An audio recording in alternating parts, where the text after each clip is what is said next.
other generals passed through your house on their way to General Abacha's office. Now, you say that General Sabo accompanied them when they were coming to you. I want you to please clearly try to remember. Are you sure General Sabo was with them? General Sabo was with them. They passed through my house. They moved tea, not accompanying drafts.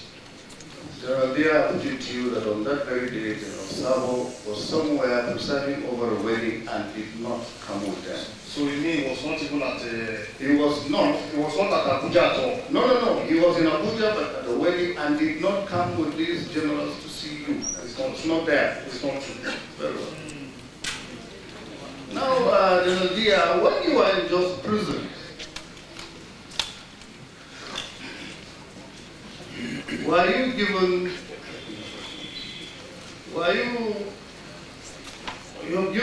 a very long list of torture that you went through, but you admitted that you were given medical attention? Yes, after a particular period. And that you, one particular Dr. Malu was the one who was taking care of you. Yes. Who was bringing that doctor to see you? I was allowing him to see you. It was a prison. Would that have been your money? Prison doctor. Dr. Malu was not the prison doctor. The prison doctor accompanies Dr. Malu. Dr. Malu is a specialist with just teaching hospital.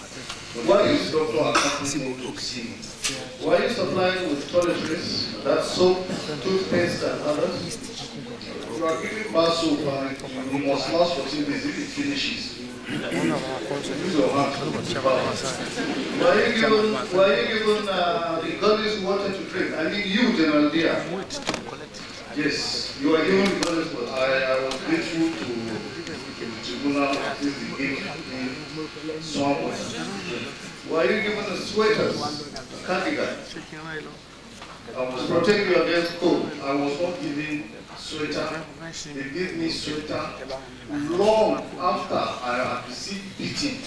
And with the woman Now, did Major Muni also allow you to take your box, your suitcase of clothes with you in the prison?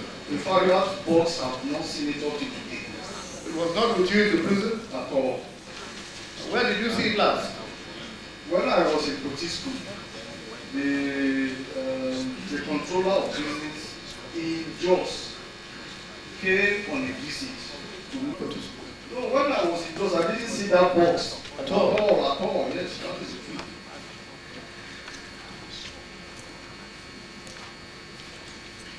There was a time, if you recall, that Major Mulwani also intervened when you complained that your room was too dark and that you needed the rooms to be left open. Was that concession also given? No, there was something we need to do about darkness, you know. I mean, the cell is deliberately constructed not to have light inside the place. So there was something to do on that. You mean the doors were not left open after you complained? Whether the left doors open, you cannot see. Were the doors left open? No, the doors are not left open. The doors are not left open. Now you complained that on page 3 of your petition, that's in paragraphs.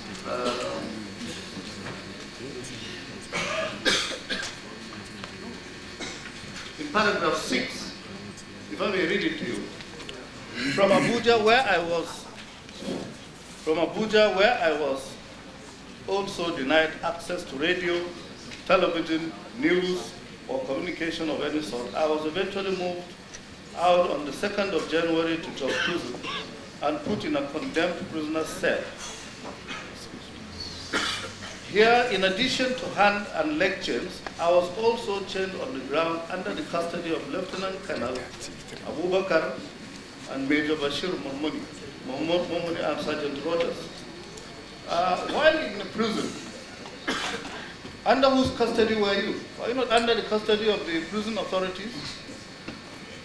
We are not under the custody of prison authority. Now in your prayers you complained that you want full investigations into assault and battery against 4, that's under bullet 4. Bullet number 4 of your prayers, page 6.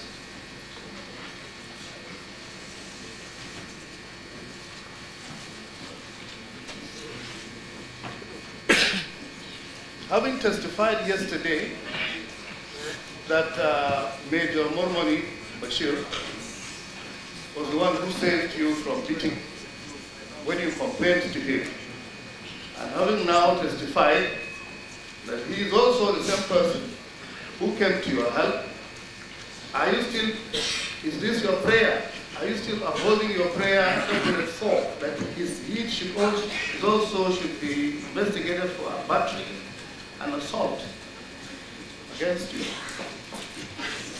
Major Mormoni was one of the officers in charge. Begin to mention people's names without, just like that, from the pages of newspapers. You should have something concrete. My lord. Yes, sure.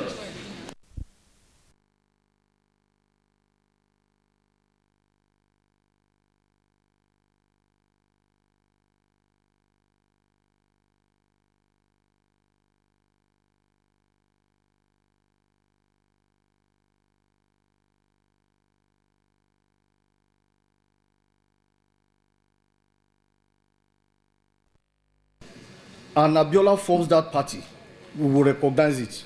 Now, if you believed so much in June 12th, and your government, when it was put in place, took a decision to hand over after 18 months, and you, General Diya, being the second in command, now discovered that the government was veering off target and track and focus,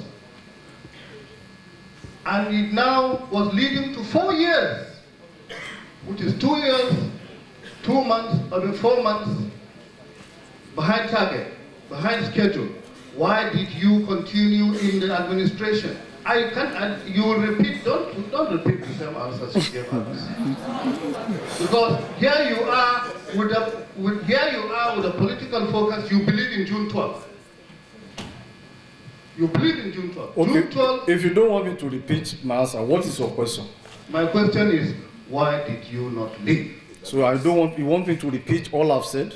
No. Ah, okay. You have any better For the reasons why I didn't leave, I've already explained. No, if you do not have any better reasons than the ones you have given, you can say it's all right. Okay, I've explained. Thank you.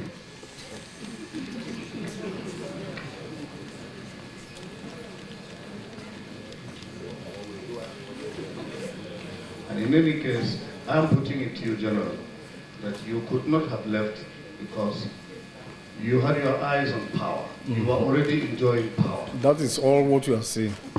We've heard it many times.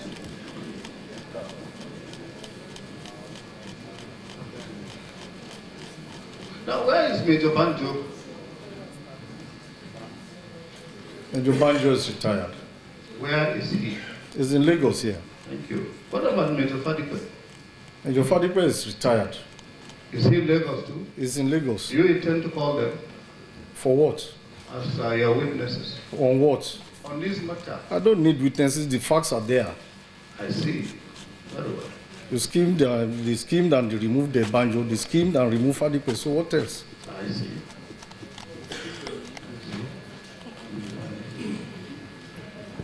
Exhibit 2 this morning. Do you see any obvious conflict between Exhibit 2 and the contents of Exhibit 1? No conflict.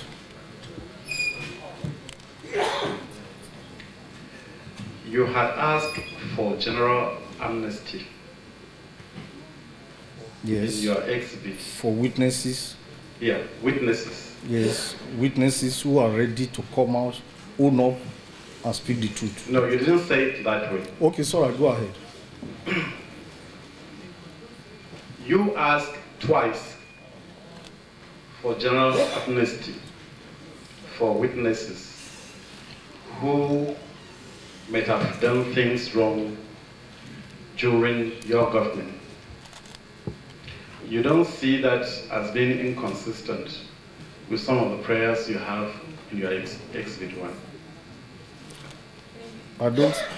I have presented a memorandum which is still being examined. The request, the submission I'm making in Exhibit 2 is different from my own memo, which should be examined, and where the suggestion I made in Exhibit 2 is taken, then it should be extended. In fact, me, myself, am I not a victim? So that is the issue. Okay. By reason of your close relationship with the Sani Abacha's family, I take it that you knew Mohammed Abacha very well. I know him. As a matter of fact, you knew him as a child. Yes. You cannot mistake him if you see him. Sure.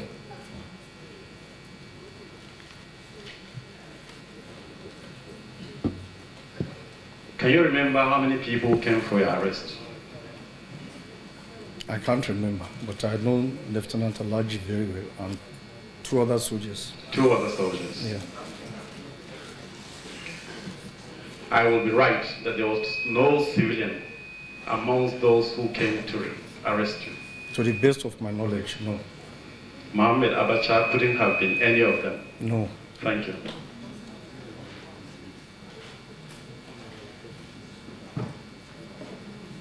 You spoke about the arrest of some members of your household and domestic staff in your Exhibit 1. Yes. Was the arrest, was the arrest before or after your own arrest?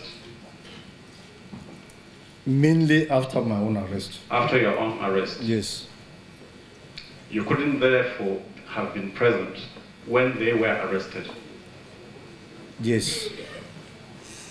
You couldn't therefore know who arrested them? I couldn't have known.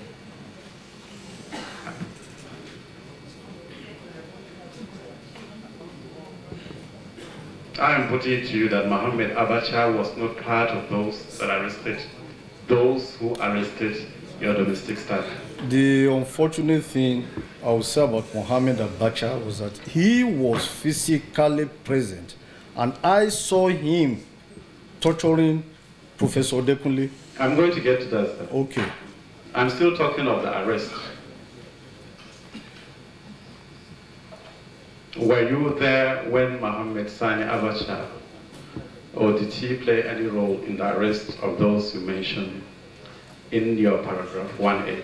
I wouldn't know. You wouldn't know? Yes. Thank you very much.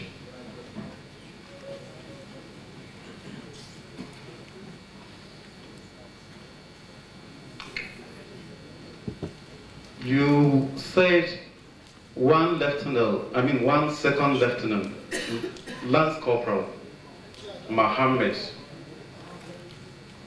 was part of your security details. Was there a Lance Corporal Mohammed? Yes. Who was part of your security details? Yes. How many people do you know that were attached to you that lost their life during this coup? Lance Corporal Mohammed died, and in prison, Lieutenant Colonel Akiyode died in prison. Those are I'm the two sorry, people. sir. Lieutenant Colonel Akiyode was not part of your security details. No, you said those who are killed. No, I'm saying part of those arrested that fall within your personal details. Okay, Lance Corporal Mohammed. Lance Corporal Mohammed. Yes.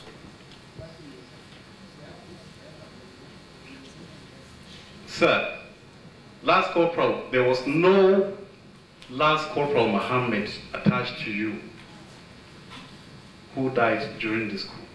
I'm putting it to you. Who was in the army? There was no Lance Corporal Mohammed attached to you that was killed during this coup. Lance Corporal Mohammed, that is the name given to me. Thank you. Died. It's a name given to you.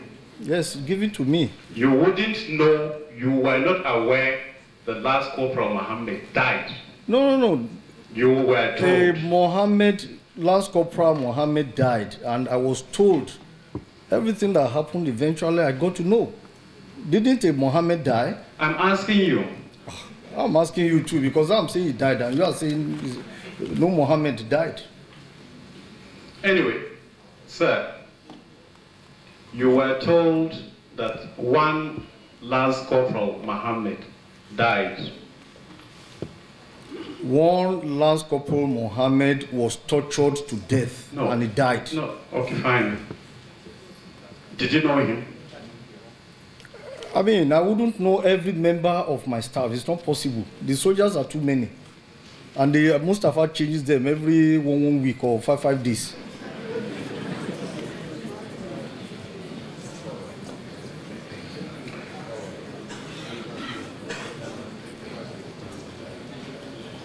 Sir, you have talked about Lieutenant Colonel Akiode.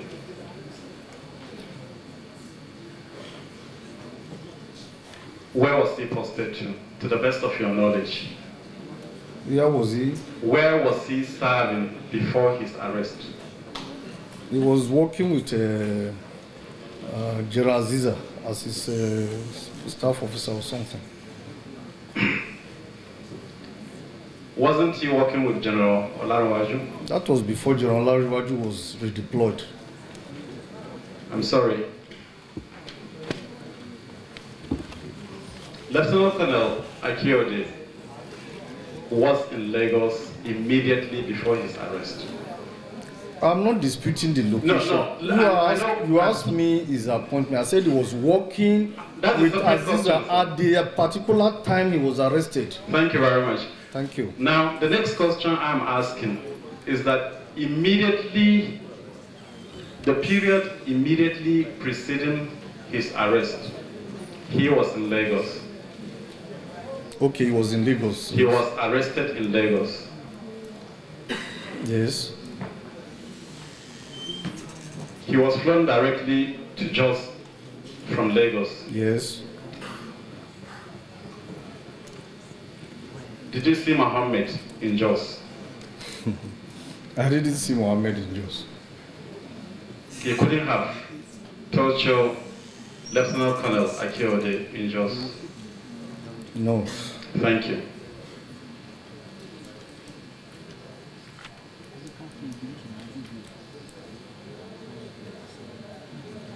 Sir, since your arrest was perhaps the first, to the best of your knowledge, I put it to you that anything that has to do with the subsequent arrest of other people was what you were told. That is not true. Major Mustafa told you here that he started arresting people since Thursday, even before the coup. I'm talking as it relates to you, sir. That's what I'm saying. I wouldn't have been the first to be arrested. That's okay, what I'm saying. Relating. I was arrested around 12 midnight. And by the time I got to Mustafa's office, there were a lot of people already arrested. Thank you. Now I'm relating the arrests to those you have mentioned in your petition. Was anybody, to the best of your knowledge, mentioned in your petition arrested before you? I wouldn't. Before you? I wouldn't know. No, to the best of your knowledge, nobody was arrested before you are on arrest. I wouldn't know.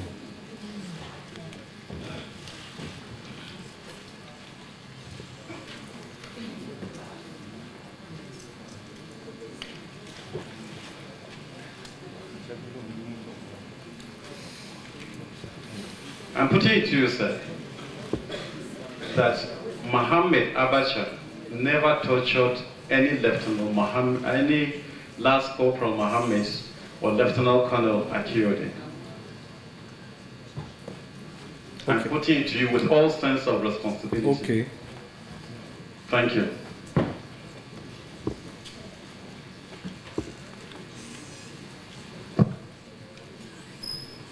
Sir, you were the #2 man in government, in the government of General Abacha. Yes.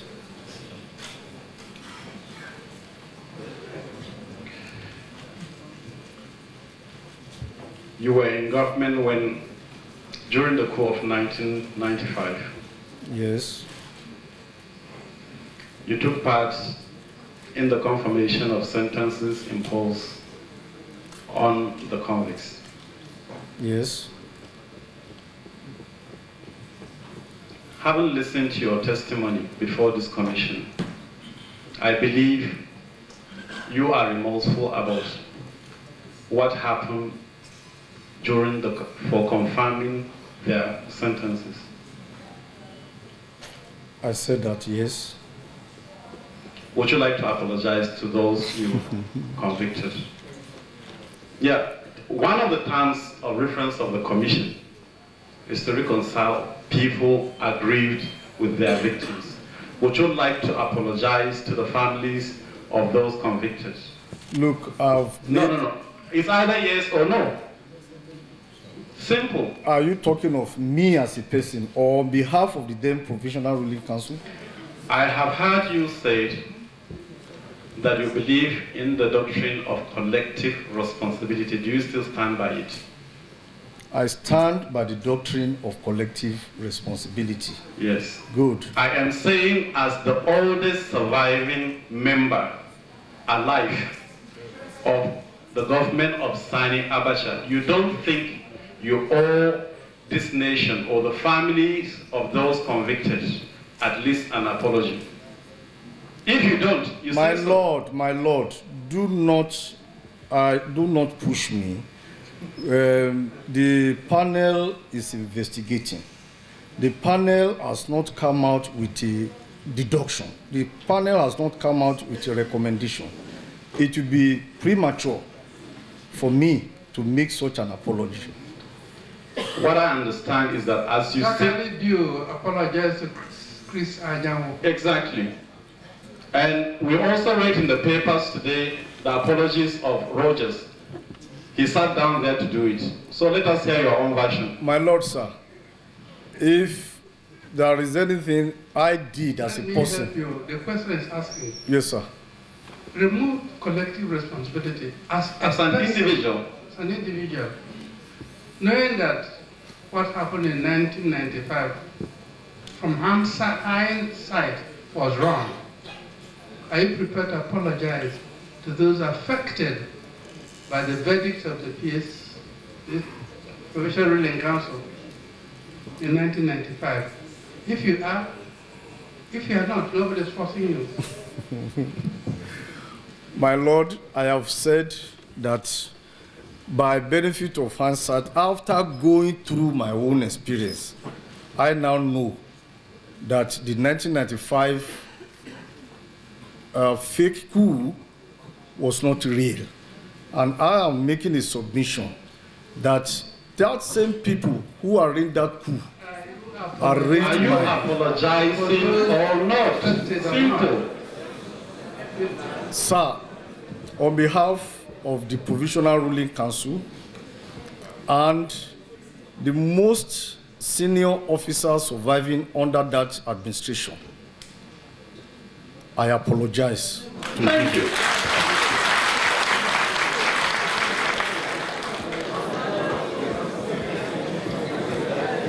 Sir, in the same spirit, would you apologize for those hung around, together with Ken Sarawa? I have not really studied that case. He made a valid point now that the confirmation of the PRC was done earlier than the mature date, that the number of days should have been 30 days. I have not cross-checked that. to confirm, because the Sarawiwa's case, let us put the blame, if anything went wrong, at the appropriate apartment. A judge sat on that tribunal. A judge presided. Lawyers were allowed. It was done in the open. And if a judgment is now recorded and is brought before the Provisional Ruling Council, and the Provisional Ruling Council looks at it and they say, yes. But if it runs short of the provisions of the law, that will be a different thing. It will be difficult for me to take a position on that one. So what I'm saying, especially when even the general that announced the verdict of the PRC is still serving under the same administration. If it was wrong, I mean, it takes two to tango. I have not studied the provisions of that particular decision. Thank you, sir. But what I'm saying is this. I see you sitting down there as symbolizing the government headed by General Sani Abacha. And in his absence, I think on your own admission, you were his deputy. Yes. I think the responsibility of admitting whether or not it's the hanging of these people was right or wrong rests on your shoulders. Don't you think that this is the only opportunity you have to tell this nation whether the hanging was right, and if it was wrong, whether you are sorry? My Lord, my opinion is personal.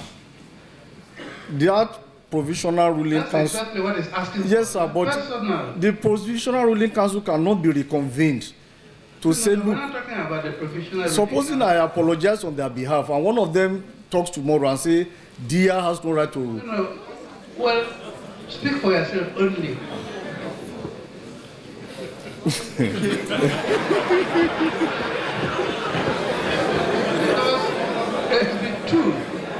Exhibit 2, you talked about remorse. Also, incidentally mentioned apology in Exhibit 2. I don't see the difficulty. Before this convention is through, it will be necessary for every head of state to come and apologize publicly to Nigeria. That will go a long way to soothe people's charred feelings. And if we start with you, it will be, well, on the right course, if you look at our terms of reference. You are not doing anything wrong. Yesterday, Roger said, I apologize. And he wanted to apologize to you, but we're not there. He said he was willing to apologize to you for everything he did against you yesterday. So that is the scenario. I solely grieve over the reign of terror inflicted on our people and feel constrained to state that no amount of money will be adequate to compensate the victims. I feel it pinch because I was also a victim, and it was by God's grace that I am alive today. Then he went on to say, for those who died, the Almighty will grant them peaceful eternal rest. And we, Nigerians, owe them a patriotic duty to always remember them as matters of our democracy. They did not die in vain. Suppose you read the last paragraph of Exhibit 2, page 10. Yes. I sorely grieve over the reign of terror inflicted on our people. That's true. And feel constrained to state that no amount of money will be adequate to compensate the victims. That's I'm therefore saying apologies. there is very little difference. I would say there's no difference at all between half a dozen and 6. Consequently, from what I've just read out, the only addition which my Lord wants included, consequently, I say I'm sorry, and I say so now. You are saying this? I said, from what he said, it amounts to apology. But what's wrong with saying I'm sorry? That's what I'm saying, I've concluded. That's it. Yeah, that's nobody said. If you are afraid of single action, I'm finding it difficult. The issue here is that the Provisional Ruling Council took a decision based on a report submitted by George, and that decision was analyzed and debated. And as at now, many people who are in that body, that PRC, are serving in the present government. By their inclusion in the government, it gives the impression that what happened then was right. And based on the point that was raised now, that 30 days was supposed to be allowed before the execution could be carried out, was not allowed. That is a new discovery. Me, that I'm sitting down now, the Provisional Ruling Council approved the sentence. But when the execution was to be made, nobody was told. A friend of mine was the one that first gave me a telephone call to say that BBC had announced the execution of Zaruwiwa. I did not believe. On that day, I gave the American ambassador an appointment to see me over a letter written by President Clinton, which he wanted to hand over to the head of state through me. I asked Dr. Fonagoro to join me in my house at 7 p.m. on that day. Before the ambassador came, the execution had been done. It is difficult for me to take on that responsibility and apologize. Sir, do I understand you as saying that as an individual, you stand by the decision of the PRC? If the decision of the PRC... No, I'm not talking of if now. Yes, I stand by the decision of the PRC. You have no regrets about the execution? The execution I regretted at the time it was done because we didn't agree on the time of execution. So, sir, with respect to the execution of Ken Sariwewa, your problem is on the time of execution. Yes. Not for the cause of the execution. Because at that time... Let's take it one by one. I believe that tribunal is a court of law that is recognized by our laws. It was not headed by a military man. It was not a kangaroo court. It was a court that sat in the open. They made decisions and submitted that decision to the to the Provisional Ruling Council. But if the objection now is that the Provisional Ruling Council had no right to even discuss the report of that tribunal until it lapses for 30 days, that is a different issue. That is coming to me for the first time. I've never heard of that. But for the execution itself, no regrets. For the execution itself, the timing was wrong, and it was supposed to be a subject of another discussion, which never was. And there is no way I will now take on that responsibility, sir, to apologize on behalf of that PRC. Especially when many members, members of that PRC are still in this present government. Excuse me, sir. We are talking of a government decision, which you have yourself, both in writing and orally, admitted that you stand by the principles of collective decision, of collective responsibility.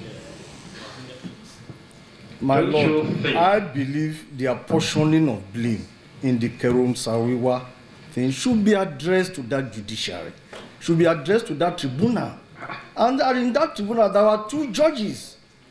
There were 2 judges, not even one, in it. So are you justifying the death of Ken Saro-Wiwa? I am leaving that to the I'm leaving it to this panel to investigate. It will be part of their recommendation.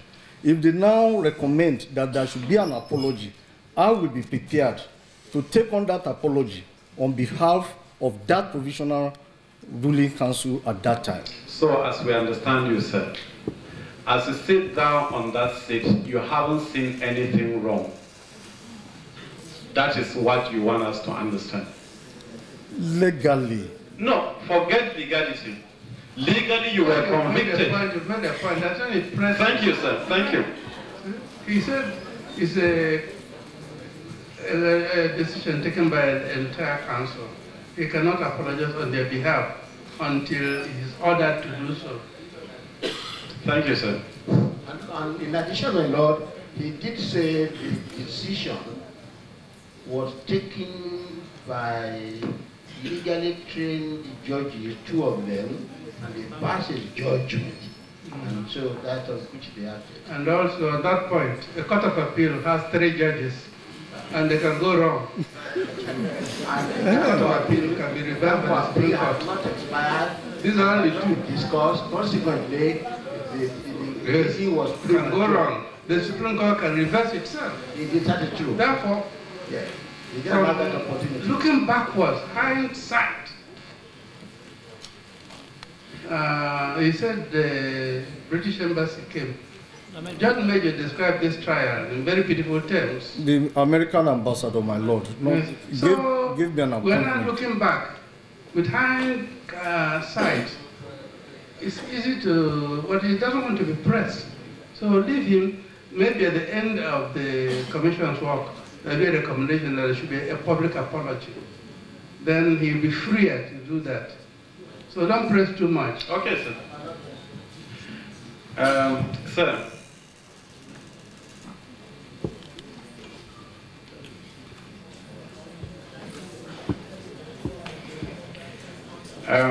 Lastly, you said you saw the coup of 1997 more as a plan to remove the Yoruba officers from the army. I didn't say that specifically. I said those who were sentenced to death, yes, were mainly Yoruba officers. And I found it difficult to understand how officers who are not in command of troops can affect the demand of a coup. Before you went to the issue of sentencing, you spoke about the statement of Colonel Omnemka to you. Yes. Was that before or after the sentence? No, before the sentence. I was under the illusion that Bamai, Aziza, Mugashi, Idi Musa, they were all under arrest. So as of... It was on the 8th of January that I knew that there was nothing like 4-point demand. There was nothing like coup. It was a hoax. It was an arranged coup just to eliminate me from the system. That's all. And it was at that time you realized that most of those arrested were Yoruba officers. Yes. Thank you. And you, at that stage, believed